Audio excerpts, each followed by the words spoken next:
Saluton, kai bonvenon al nova eldono de legado el mia vercaro. Mi estas Jochen, kai en ĉi tiu kanalo mi parolas Esperanton, la internacian pontlingvon. Raporto. Rakonto laut legita en 5 partoj. Hodiaŭ vi aŭdas la duan parton. Parolado kai respondo. Saluton, Maria. Ĉu vi jam manĝis? Venu, ni iru al la kantino. Maria ne povis ne sekvi sian samklasanon. Ne, ŝi ankoraŭ nenion manĝis, kaj devis konfesi, ke ŝia plado bongustas, kaj malkovri, ke la manĝaĵo estis fakte fordonita senpage, kion ŝi ne volis kredi. Kiam ŝi volis fari al Johano la demandojn, kiujn ŝi preparis, li kapneis. Ne, Maria, ne tiel funkcias. Vi devos mem eltrovi materialon por via artikolo, sed mi promesas al vi, ke se vi sekvos min, vi sukcesos. Nur observu vian ĉirkaŭaĵon atente. Maria scivolis, en kiun situacion ŝi metis sin. Kial ŝi tiel arogante asertis en la redakcio, ke tiu laboro tute ne estos problemo por ŝi. Nun ŝi sentis sin devigata de sia raportista honoro kaj devis solvi la enigmon. Eĉ se ŝi devos sekvi ĉi tiun arogantan pavon kiel hundo dum kelkaj tagoj, atendante ke li ĵetos al ŝi iom da informoj kiel ostojn. Aliflanke, ŝi sentis sin vere grava, kaj krom certa aroganteco, tiu ĉi Johano efektive estis sufiĉe agrabla al ŝi, kaj ĉefe li aspektis nekredeble bona.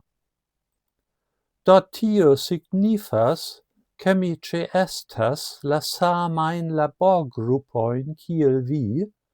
Maria certigis, ke ŝi ĝuste komprenis. Ĉu mi rajtas esti tie?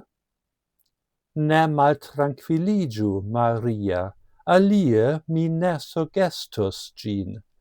Aliĝu al mi, ju pli ofte vi aliĝos, des pli frue vi trovos viajn respondojn.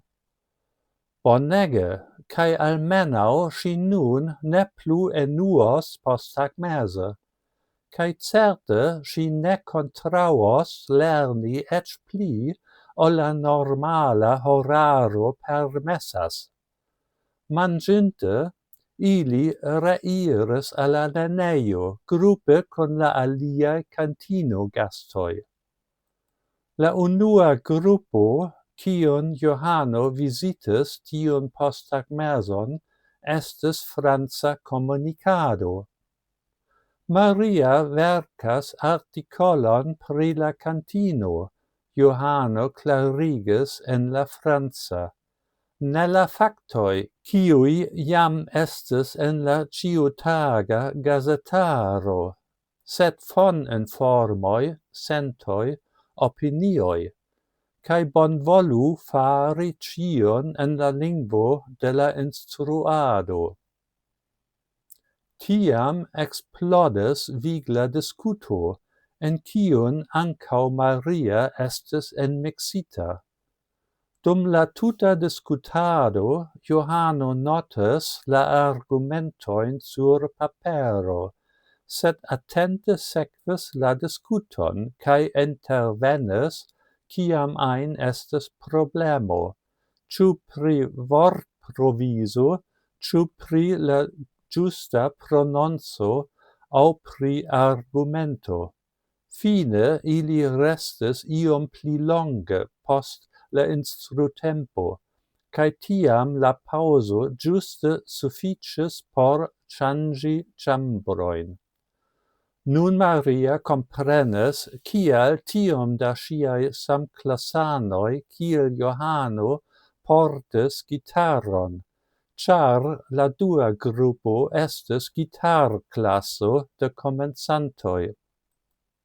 Kaj la leciono estis evidente reĝisorita de Johano denove. Se Maria pensis, ke ŝi rajtos nur rigardi, ŝi eraris, ĉar Johano donis al ŝi sian instrumenton kaj evidente atendis, ke ŝi sekvu ĉiujn ekzercojn. Nu, Johano demandis, post kiam ĉiuj aliaj adiaŭis. Sen la kantino, kie studentoj povas manĝi sen devi iri hejmen, la klasoj verŝajne havos maksimume duonon de la nombro da partoprenantoj, ĉar la vojaĝo al la lernejo estas simple tro longa por multaj. Rimarkigis Maria. Mi ankaŭ eksciis, ke vi mem loĝis ekster la urbo dum la pasinta lerneja jaro, kaj tial verŝajne havas personan intereson.